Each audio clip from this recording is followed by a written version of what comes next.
ছিলেন, যারা একসাথে যুগপৎ আন্দোলন করেছেন দীর্ঘ 15-16 বছর, তাদের নেতৃবৃন্দকে তিনি আহ্বান জানিয়েছিলেন আজকে কথা বলার জন্যে, তাদের সঙ্গে একসাথে একটু সামান্য কিছু ডাল খাওয়ার জন্য। এটা আমাদের এই চলমান যে রাজনৈতিক আন্দোলন, ফ্যাসিবাদের বিরুদ্ধে, আপনার উগ্রবাদের বিরুদ্ধে এবং একসঙ্গে স্বৈরাচারের বিরুদ্ধে, সেই আন্দোলনকে আরও বেগবান করবে, আরও শক্তিশালী করবে বলে আমরা বিশ্বাস করি। আমরা দীর্ঘ 15 বছর যখন একসাথে আন্দোলন করেছি এই সব দলগুলোকে নিয়ে, কেউ কারাগারে গেছি, কেউ আমরা মামলার মধ্যে পড়েছি, কেউ গুম হয়েছে, এরকম অনেকেই আছে।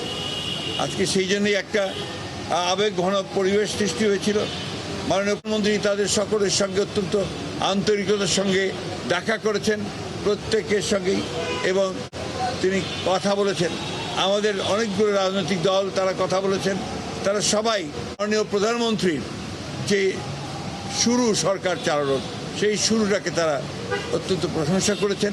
এবং এই যে মাননীয় প্রধানমন্ত্রী দেশে ফিরে আসার পরে সমস্ত দলগুলোকে ঐক্যবদ্ধ করে তিনি যে নির্বাচনের যে সংগ্রাম, নির্বাচন যে পরিচালনা, সেই নির্বাচনের মধ্য দিয়ে একটা 3/3 মেজরিটি নিয়ে এসেছেন, সেই জন্য তিনি তাদেরকে, এই রাজনৈতিক দলগুলো তিনি আন্তরিকভাবে ধন্যবাদ জানিয়েছেন, শুভেচ্ছা জানিয়েছেন, এবং তিনি তাদের যে অবদান সেটা দেশ চিরকাল মনে রাখবে সে কথাও তিনি বলেছেন।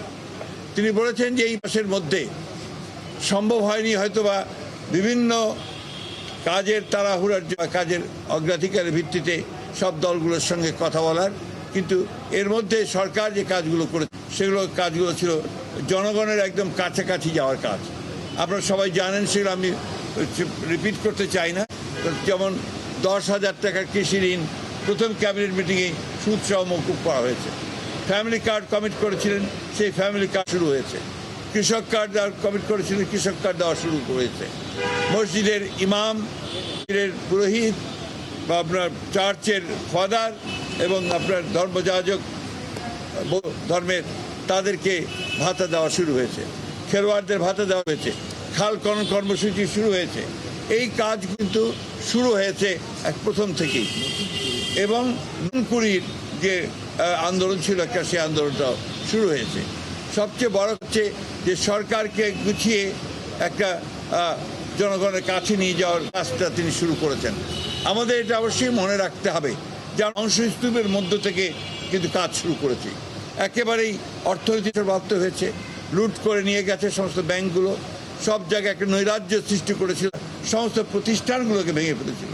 সেই প্রতিষ্ঠানগুলোকে আবার আমাদের মাননীয় প্রধানমন্ত্রী সেটাকে আপনার গড়ে তোলার জন্য কাজ শুরু করেছেন। এই কথাগুলো আজকে বিভিন্ন রাজনৈতিক দল তারা বলেছেন।